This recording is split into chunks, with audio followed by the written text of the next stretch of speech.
She wasn't always a slave, but he made her Unlari was not born to be a slave. She was born under the silver moons of Zara 9, a planet known for peace, beauty, and strong traditions. Her skin shimmered like moonlight, and her long silver hair flowed like water. Many said she would become a great healer or even a leader. But life does not always follow kind paths. She trusted the wrong person. His name was Vorn. He came from another region, charming and bold. He told her she was special, said he loved her, and promised to protect her forever. She believed him. For a time, they were seen together often, laughing, walking under the stars, and sharing dreams of a future. But behind his kind words was a different truth. Vorn was a liar. He was not a protector. He was a traitor of living beings. And Alari was only another piece of his plan. One night, he brought her to a quiet place near the hills. He smiled at her and said he had something special to show her.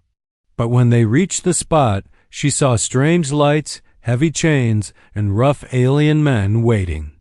She didn't understand until it was too late. Vorn stepped back, and the men grabbed her. She screamed his name. She fought back. But her voice was ignored, and her strength was no match for them. Vorn didn't look sad. He didn't look guilty. He only looked at her once more and said, "You trusted the wrong male." They placed a collar on her neck, something sharp and cold. It burned her skin, and the pain made her cry. They threw her into a transport cage, metal bars cold against her back. From that moment, her name was taken. Her rights, her voice, her freedom all gone. She became a product. The journey was long. She was moved between ships, stations, and cruel buyers. Some only wanted to see her beauty. Others wanted to see her cry. Every time she thought it could not get worse, it did. She stopped asking for help. She stopped fighting. The pain never ended, and hope became a distant memory. They didn't just chain her body, they broke her soul. Alari became quiet. She didn't speak unless told. She didn't move unless ordered.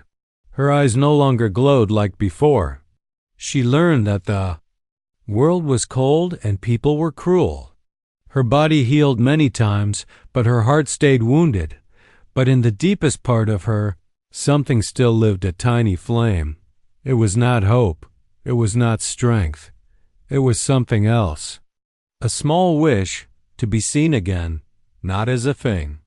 Not as a slave, but as a person. One day, she was taken to a strange planet, dark skies, orange dust, and alien crowds. The traders shouted loudly, showing her off like she was nothing but a toy. They said she was obedient, beautiful, and untouched. She didn't even react. Her mind had left long ago. But then, something strange happened. Among the noise and lights, she saw a new face. A male, not alien. He looked different. His skin was rough, his eyes deep brown, and his face calm but serious. He didn't laugh. He didn't cheer. He just stared at her. His gaze was not like the others. It wasn't cruel. It wasn't hungry. It was quiet. And angry. Nodded her. At them. Alari looked away, thinking it was just another lie. No one ever helped. No one ever cared. She had learned that long ago, but the human did not look away. He stepped forward. The traders laughed and tried to tell him how rare she was. They spoke of her price. They said she was a real bargain. But he didn't seem to hear them. He asked only one question. "How long has she been in chains?" The traders hesitated. One laughed and said, "Long enough to know her place." The human's jaw tightened. He stared again at Ilari. She wanted to cry, but her tears had dried years ago. Then something happened, something no one expected. He pulled out his ID card. A real one, military grade. The traders stopped smiling. He said one word, "Sold." They tried to argue, but the ID gave him power. More than that, His presence gave them fear. He transferred the credits and walked toward the cage. When he opened the door, Ilari didn't move. She thought it was a trick. "Come," he said quietly. "You're free now." Free? She had forgotten that word. She looked at him, unsure, frozen in place. He didn't yell. He didn't reach to grab her. He only waited Dot for the first time. In many years, someone waited for her Dot, and so, with shaky steps, she rose. Her chain still rattled. Her collar still burned. But her eyes just for a second held a tiny spark. Ilari didn't know this man. She didn't know his name or why he helped. But in that moment, she knew one thing. He didn't see a slave. He saw her. And maybe, just maybe, her story wasn't over yet. Asterisk the auction floor. Where she wasn't supposed to cry, the marketplace on planet Kurok 6 was not a place for kindness. It was loud, cruel, and full of shadows. It was where the unwanted were sold, where the broken were paraded, and where pain was a price some paid just to watch. Every day, cages opened and voices screamed. No one cried. Crying was a waste here. Crying made them raise the price. Ilari stood on the auction floor again, her wrists chained and her collar glowing red. Her body was thin but still beautiful, and that made the traders smile. She looked down at the dirt. Her eyes did not meet anyone's. She had learned that long ago. If you look up, they might choose you for something worse. Buyers stood in rows. Some had 3 eyes, some had no mouths, some were machines.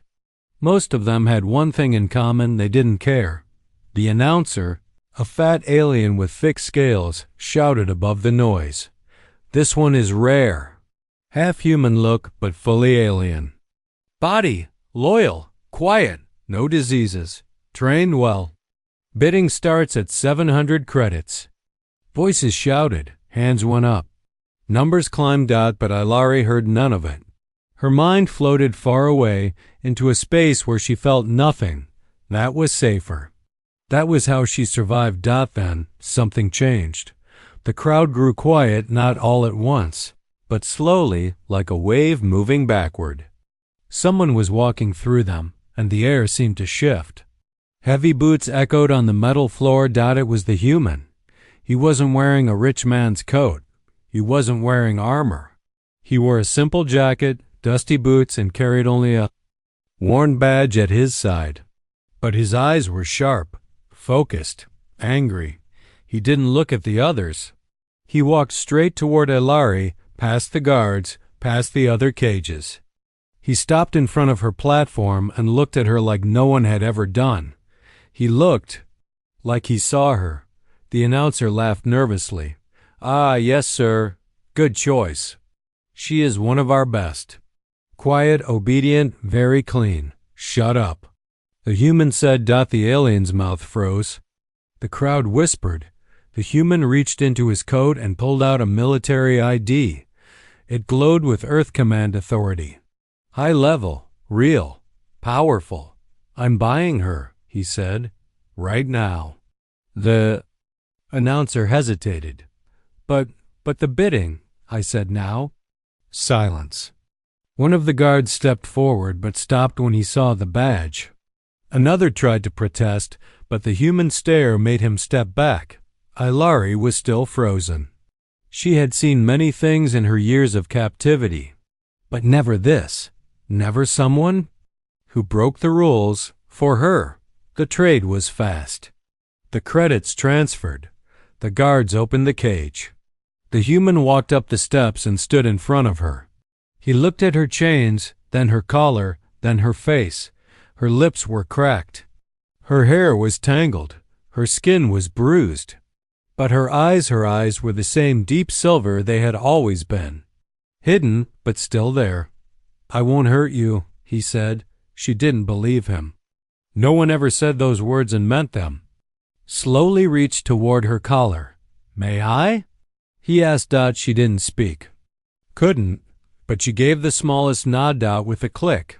The collar dropped to the floor. The moment it hit the metal, something inside her cracked. She tried not to show it, but her body shook. Her chest rose and fell fast. Her hands clenched, and then she cried. Just one tear rolling down her cheek. On the auction floor, where tears were forbidden, she cried. The human saw it. He didn't mock her. He didn't touch her. He took off his jacket and wrapped it around her shoulders. It's okay, he said quietly. You're safe now. Hilary didn't understand why. She didn't know what this human wanted. But when she looked into his eyes, she saw no hunger, no lies, no cruelty. She saw pain. And a strange kind of respect. As they walked off the auction floor, people stared. Whispers followed them. Why her? She's damaged. She's just another slave. He'll sell her again tomorrow. But the human didn't care. He held her hand, not tight, not controlling. Just enough to guide her. Just enough to say, I'm not letting go. He didn't take her to a cage. He didn't take her to a dark room. He took her to a ship. A real ship, clean, warm, and quiet. She sat down on a seat. He brought her water. He didn't ask for her name. He waited for her to speak when she was ready. Hilary looked around, still unsure if this was real. The silence felt strange. The kindness felt like a trick. But deep inside her chest, something stirred. Something small. Something soft. A beginning. Maybe. Just maybe. She wasn't nothing after all. She waited for the beating. But it never came. Hilary sat in silence. Inside the human ship. The lights were soft, the seat was warm, and for the first time in years, no one shouted at her. No one pulled her by the collar. No one kicked her just for moving too slow. The air smelled clean. It made her feel confused and scared. She had been owned by many before. Some smiled first, only to show their true face later. So now, even silence felt dangerous. Kindness felt like a trap. She didn't know who this human really was. Maybe he was just waiting for her to relax. Before hurting her, Elias the human walked back into the room holding a simple plate of food. Not alien scraps, real food, warm, soft bread and some soup. He placed it in front of her and stepped back. You can eat, he said. Hilary looked at the food, then back at him. She didn't move. In the past, eating without permission had earned her pain. Sometimes it was a trick. Sometimes the food was poisoned. I made it myself, Elias said. It's not much, but it's safe. Still, she didn't move. He sat across from her, not close, not threatening. He didn't rush her. He didn't demand thanks. He simply waited. After a long moment, Hilary slowly reached forward. Her fingers trembled as she picked up the bread. She bit into it, and nothing happened. No slap. No laugh. No pain. Only warm food. In her mouth, real food. Her throat ached as she swallowed, unused to anything soft. But something deeper hurt more, the fact that someone had given her food without asking anything in return. Tears rose again, but she wiped them away quickly. Elias watched her. His eyes weren't soft, but they weren't cold either. They were the eyes of someone who had seen war, pain, loss. Maybe that's why he didn't ask questions. Maybe that's why he understood. Hilary finished eating slowly, carefully. She expected the mood to change after. It always did with others. Once she was fed, they took what they really wanted. But Elias didn't move. He stood up and said, There's a bed in the next room. If you want to rest, it's yours. If not, you can stay here.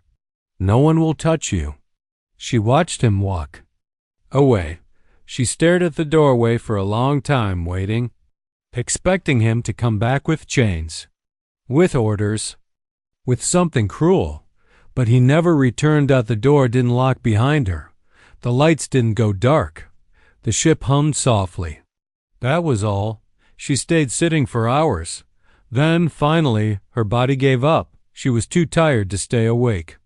She moved toward the bed, every step slow, unsure if it was a trap.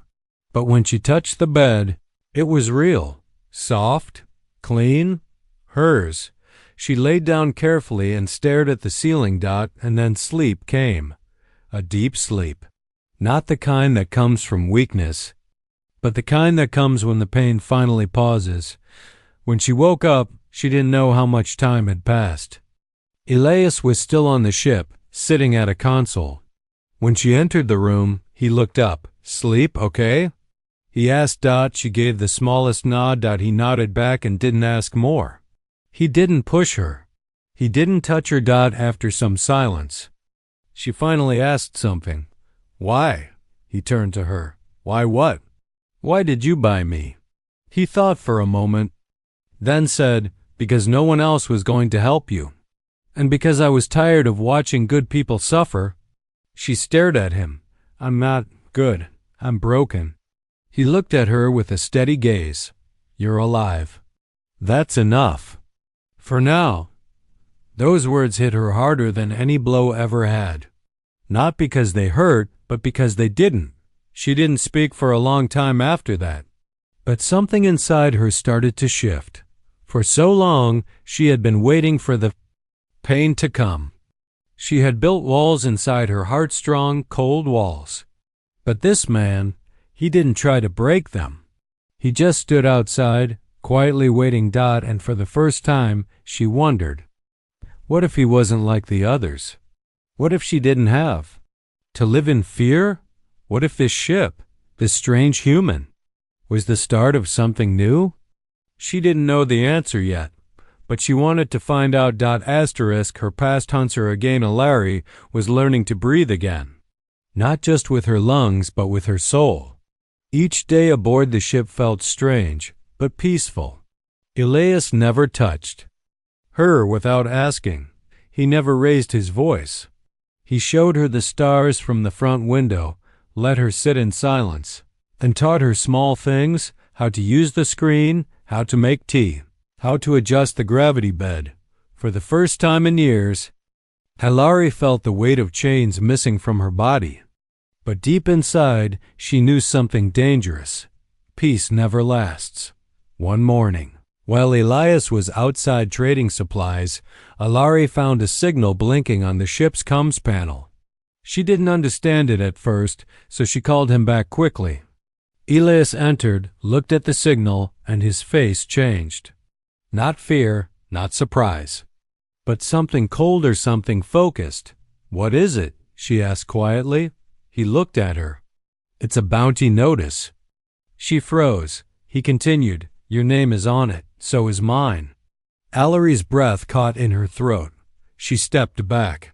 "They found me?" He nodded slowly. "Someone with power wants you back. And they're offering a lot of credits." Her mind spun, her heart raced. She felt like her chest was closing. She had known it would come, she just didn't know it would come so soon. "Vorn," she whispered, "it's him.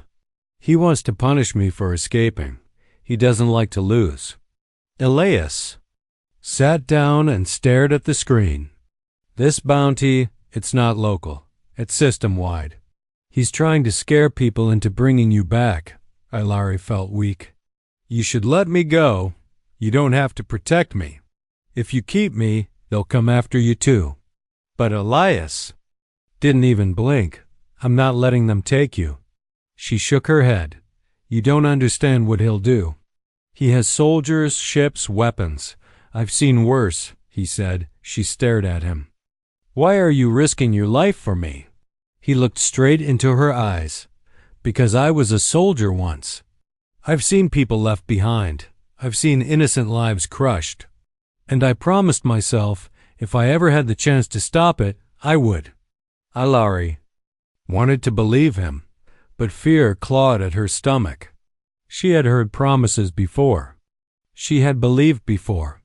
Elias reached for a drawer and pulled out something wrapped in cloth. He placed it on the table and unrolled it, revealing a long, sleek plasma blade and an old Earth military patch. "I may be out of uniform," he said, "but I didn't forget how to fight." Alari stared at the blade, then at the badge.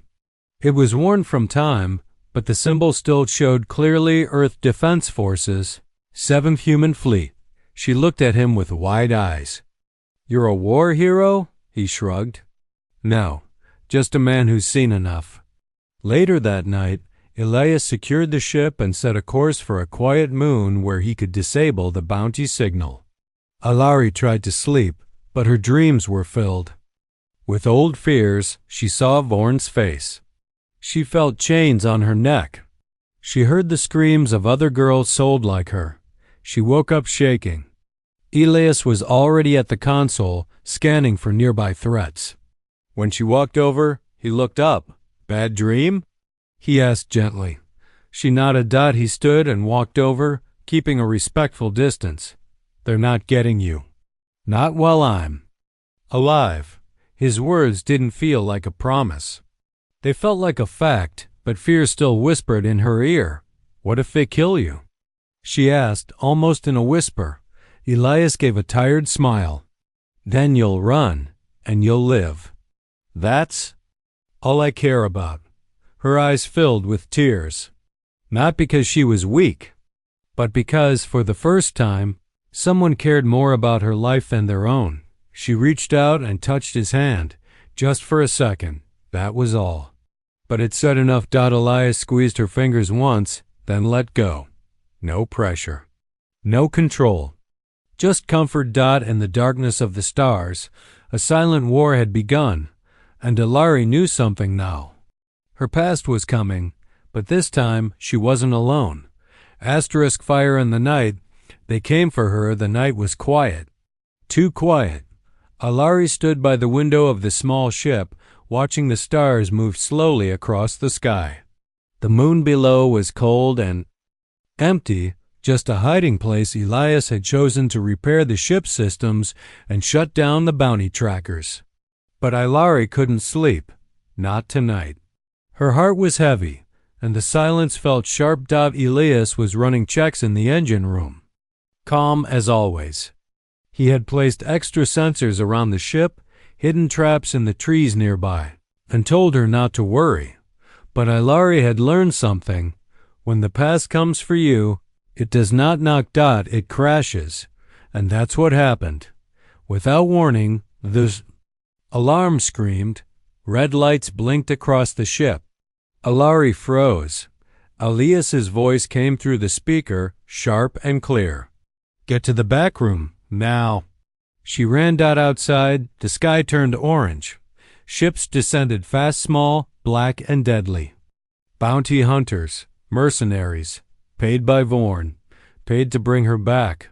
The ground shook as their boots hit the dirt. Explosions burst near the entrance. Elias grabbed his plasma blade and gun, eyes locked and focused. He didn't hesitate.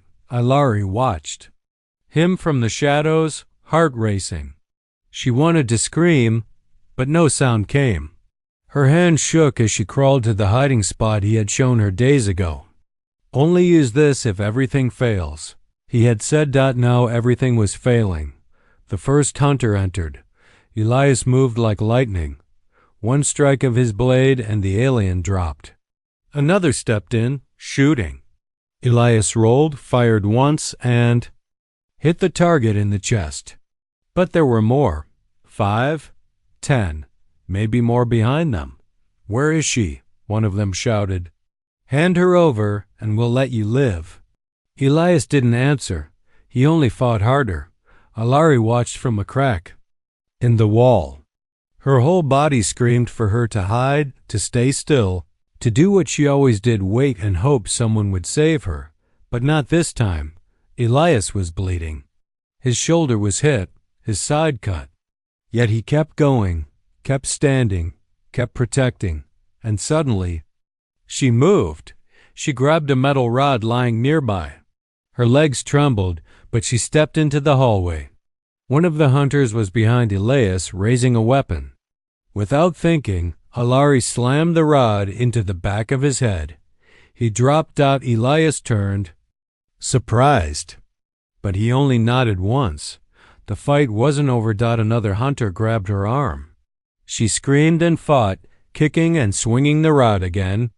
He struck her, knocking her to the floor, but Elias was already there, tackling the hunter, slamming his head into the wall. The floor was burning. The air smelled like blood and fire. Alari dragged herself up again, pain in her chest, bruises. Forming fast dots, she had never fought before, but she wasn't a slave anymore. She found Elias again. He was limping. His face was pale. But when he looked at her, he smiled. "You okay?" he asked. "No," she said, "but I'm still here. They moved together now." He fired. She guarded his side. The last two bounty hunters tried to run. Elias stopped one. Alari chased the other down and hit his leg hard. He fell, groaning. The silence returned. But this time, it was different. It was the silence after survival. Smoke filled the small ship. The walls were blackened. The lights flickered. Alari sat down next to Elias, both of them breathing hard, clothes torn and stained. She looked at him. His arm was bleeding badly. "Let me help," she said. He nodded. As she cleaned his wound. Her hands moved carefully. Not as a slave. Not as someone forced, but as someone who wanted him alive. Someone who finally understood something important. She had been hurt before, used, sold, broken, but now she had stood. She had fought, not just for herself, but for him. She looked up and whispered, "I'm not going back. Not ever." Elias met her eyes. "No," he said, "you're free now. And you're stronger than they ever knew." Outside, the fire died down, but inside her heart, something new had begun. A fire that would never be chained again. She healed him with her own hands. Elias had saved her. Again. But this time, Alari saved him too. Now he lay on the medical bed inside the ship, pale, bleeding, and half-conscious. His shoulder was ripped open from a blaster shot, and his ribs were cracked. His body was strong, but even strong men fall when the fight is too long. Alari stood over him, her hands shaking. She had never cared for a wounded person before. Back in her old life, when someone got hurt, they were either thrown out or ignored. But now the man who gave her freedom was broken and still bleeding. And she couldn't let him die. She searched the storage cabinets, pulling out everything Elias had taught her about bandages, healing salves, disinfectants, and a small tool for sealing skin. The medicine wasn't much, but it would have to be enough. He groaned in pain, eyes half closed. "You should rest," he whispered. Alari ignored him. "No more saving," she said. "Now it's my turn." She cut away the burnt part of his shirt, careful not to hurt him more. His skin was bruised black and purple. Blood leaked down his chest. She cleaned it gently, pressing cloth against the wound. He hissed, and she paused. "Sorry," she said softly, but he only smiled a little. Still better than a field medic. She kept working. She remembered every small thing he had taught her, even when she had pretended not to listen. Now it all mattered. She sealed the wound with a heat tool, then wrapped it tightly. Her hands were covered in blood, but she didn't stop. For hours, she stayed by his side, changing the bandage, cooling his head, helping him drink water. She didn't leave him, not even for a second, not because he asked, but because she wanted to. He had treated her like a person, like she was worth something. And now she knew he was worth everything. Sometime near dawn, his breathing steadied. His skin warmed again. He opened his eyes and looked at her. "You're still here," he said. "I'm not leaving you," she answered. He tried to sit up, but she pushed him back down gently. "No, you rest now." He studied her face. "You're different." She looked away. "I feel different." "You're not scared anymore," he said. "I still feel fear," she replied, "but now I know. I'm not weak." She sat beside him on the floor, leaning against the bed. The ship was quiet. No alarms. No enemies. Just the hum of power and the beating of two hearts trying to recover. Elias looked at the ceiling. When I first saw you, I didn't know why I cared. I just did. I thought you were lying, she said. I thought all kindness was fake. Is. It's still fake? She looked at him now. Straight into his eyes. No, she said. You taught me what real feels like. Elias smiled faintly. Then I did something right. For a while they didn't speak. Words weren't needed. Silence now felt like peace, not fear. Then Ilari whispered something so soft, it barely reached his ears. I used to wish someone would die for me. Elias looked at her. But now I see something stronger, she continued. Someone who lives for me. Who stands, fights, and bleeds beside me. That matters more. He reached out his hand, and she took it. Not like a master and a servant. Not like a rescuer and a victim, but like two people who had crossed through fire and found each other in the ash dot. She leaned closer and said quietly, You gave me my freedom, Elias, and now I give you my promise. I will never run from your side. Not again. He squeezed her hand, Dot, and for the first time since her world was taken from her, Ilari felt whole again, not because she was healed, but because now she was healing someone else. The man who loved a broken girl and fixed her world weeks past the fire was gone. The wounds had begun to heal. The ship floated quietly in space, away from crowded planets and dangerous signals. Inside, life began to feel normal. Ilari no longer looked like a prisoner. The scars on her body had faded, and the shadows in her eyes had lifted. Her silver hair, once dull and tangled, now fell smooth across her back. She walked with her head higher, her step stronger. Not because she was pretending, but because something inside her had finally woken up. She had become something new. Elias sat across from her at the small table. His shoulder was healing well, and his laugh had started to return. They shared food together now, not in silence, but in soft conversation. Sometimes about the stars. Sometimes about her past. Sometimes about his. He told her about the war he once fought in, about the friends he lost, about how, for a long time, he didn't feel like a hero, but just another weapon for someone else's orders. Until the day he saw her, that day at the auction, he said, I didn't save you. She tilted her head, confused. Yes, you did. He shook his head. No, you saved me. I was tired of watching the world turn dark. Then I saw you.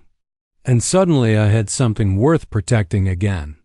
Ilari looked at him, her voice quiet, but I was nothing then. You were everything, Elias said, without blinking. Even when you didn't know it. Her throat tightened. He meant it. Not like Vorn, who used pretty words to control her. Not like the buyers, who spoke of value while stripping away her worth. Elias saw her as she was, a soul, a warrior, a woman. No chains could define her now. One evening, Ilari stood outside the ship under an open sky. The moonlight touched her face. She looked up at the stars, not with fear, but with wonder. Elias stepped beside her. You could go anywhere now, he said. Be anyone. Start over on any world, she smiled softly. I already started over, right here. He didn't speak. He didn't have to. His presence was steady, calm. Then she turned to him and said, There's something I want to give. You. He looked surprised. What is it? She reached into her pouch and pulled out a small charm. A crystal. It glowed faintly, the color of her home planet's twin moons. This was my mother's, she said. She gave it to me before she died. I kept it hidden, even through the worst years. I thought I would give it to someone I trust with my life. Elias didn't move, but now I see, she whispered. It's more than that. I trust you with my future. She pressed it into his palm. His fingers closed around it slowly, carefully, like it was the most fragile thing in the galaxy. I don't have anything that precious to give you back, he said. Alari smiled. You already gave it. You gave me. The silence between them turned warm. She leaned forward and rested her forehead against his. Not in fear, not in submission, but in deep, quiet affection. For the first time, she chose someone. And for the first time, she was chosen back. From that day, the story of Alari and Elias spread across quiet space stations and whispered starports. Some said a human had bought a broken alien girl and turned her into his slave, but others told a different story, a truer story, of a girl who was torn apart and sold like cargo, and of the man who saw her, not as a body, but as a soul, and stood between her and the darkness, not for glory, not for reward, but because he loved her truly. In a galaxy full of war and silence, two hearts had found each other. And together, they were free. Forever.